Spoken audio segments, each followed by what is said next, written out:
आज आपण आहे ते डीप नेक मध्ये आपला शोल्डर आहे तो कसा फाइंड करायचा फॉर्म्युला आहे तो मी तुमच्यासाठी घेऊन आलेले आहे।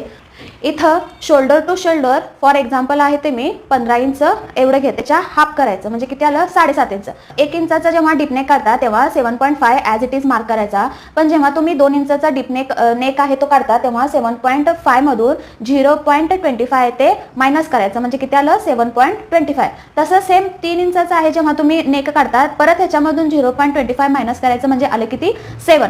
आता असंच करत करत आहे ते मार्क कुठं करायचं, मग आता हे 7.25 आलं तर इथं म्हणजे इथून इथं 0.25 इथं आलं 7.25, इथं परत मार्क केल्यावर हा थर्ड नंबरचा लाईन आला 7।